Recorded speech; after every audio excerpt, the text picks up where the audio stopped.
Knutsford Boulevard, the heart of New Kingston's corporate world where big deals are negotiated during the days. But as night falls, another side of this financial district emerges where homosexuals struggle to survive. I'm Keneal Gale. Let's go inside the story on Kingston's homeless homosexuals.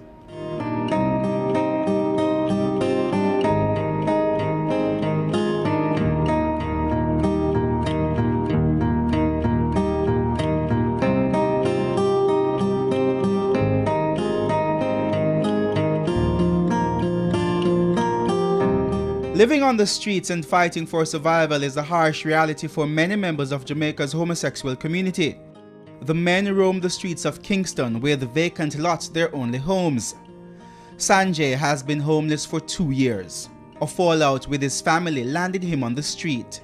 Because my sister found out that I'm a gay, and it's not only that, well, I couldn't get along with them so well.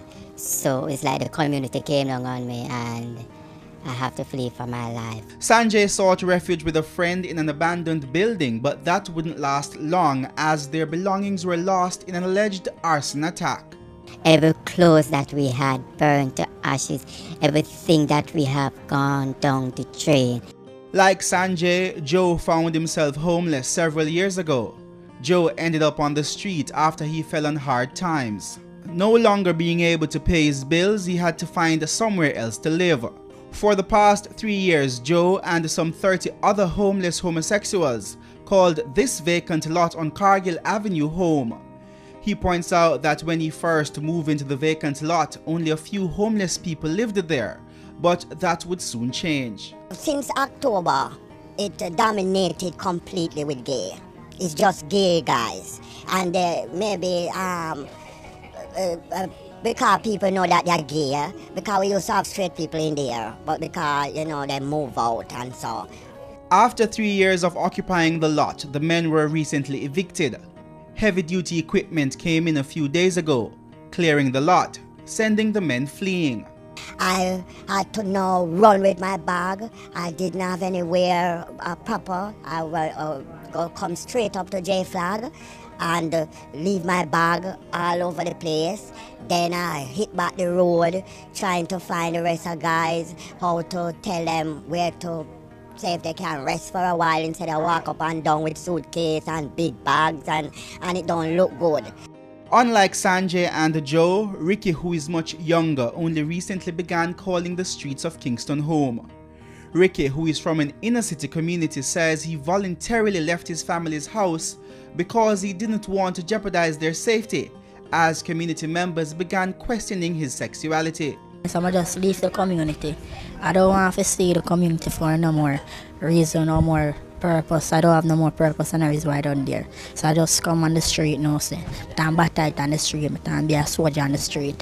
Actually 2 months now I'm living on the street, and the street is dangerous, because the street is not nice. All are homeless, yes, all are we. The nice. Sometimes we have to look up my land, rain a fall, a wet way. Sometimes we have to sleep up in a tree, sometimes we have to sleep on concrete with cardboard and all of that outside. I'll cramp up and I wake up at morning time. Patrick, who has worked with members of Jamaica's homosexual community for almost 2 decades, believes homelessness within the lesbian, gay, bisexual and transgender community has worsened over the years. More persons are actually on the street now than when I've started out. And I think one of the contributing factors is awareness. Most parents would put out their kids and they would go stay with somebody else, a relative, and then it would, was hush-hush. So now because of the awareness of LGBT community in Jamaica, some parents and even relatives are not putting up their kids, even kids who are like 12. If they found out that they are gay, they put them out on the street. He argues that the government needs to intervene and prosecute parents who banish their teenage sons to the streets. If a child is a minor, he's a minor. You can't have two standards. Because if I put a minor at risk under the CDA law, Child and Protection and Care Act, I could be charged for putting out a minor. If you put him outside, you put him in danger, he or she in danger. And if a parents put out a 12-year-old child on the street because I don't like his lifestyle, he's gay, and I don't want him in my house. What is the law doing? What is government doing? What are you saying? Being homeless isn't easy, and for the homosexuals who once lived in this vacant lot, they say for them life on the street is even more difficult because of discrimination and the risk of being beaten. The men say sometimes they steal to make ends meet, while others say they're willing to do anything to get by. We have to go out there at night trying to even get a little $1,000 or $2,000 in our pocket to survive, because starvation is not a nice thing. When you're hungry and your belly roar and gas take you up, what are you going to do? Sanjay admits that he engages in homosexual prostitution to get money to buy the essentials. I've done it for the past 2 years while I was on the street because I couldn't get any job, and I don't want to be a problem to people. I don't want to be a nuisance to society or a burden to people. So what I do, I try to make myself fit in the prostitute thing in New Kingston. Yes, we make money most of the time, but not all the time we do make money. So what we do, each time when we sell and get money, we try to buy food to eat, and we try to buy the necessary things, soap, roll-on, toothpaste. Not many of these boys will make it off these streets or even get a decent job. Some will never be accepted by their families, and that's why Jay considers himself to be among the lucky few who've escaped the streets. Jay lived on the street for years after his family rejected him because of his sexual orientation. With the help of Jamaica Aid support and the J Flag, Jay got the opportunity to turn his life around after securing a job and a spot at a halfway house. He points out that although grateful for a safe place to rest his head at nights, life is still challenging.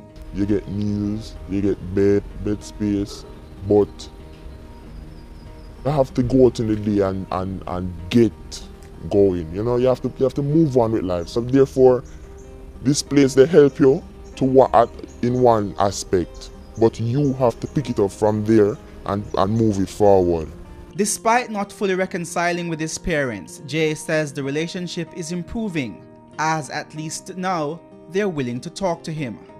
The relationship has been building, climbing up back to where it used to be.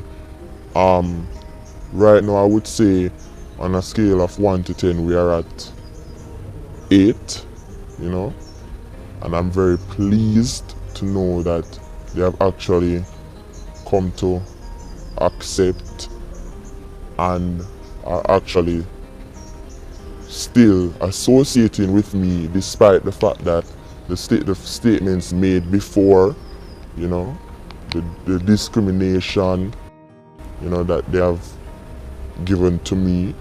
So I'm really pleased. A small step in a bid to reclaim his spot in his parents' heart, as he yearns for the day when he can return home. My greatest hope with my family is to be back home, you know, to be living under the same roof, to life as usual as how I know it. Listen, a whole lot. Jay no longer lives on these streets, but for those who still call the streets of Kingston home, a plea for help. Right now, I don't think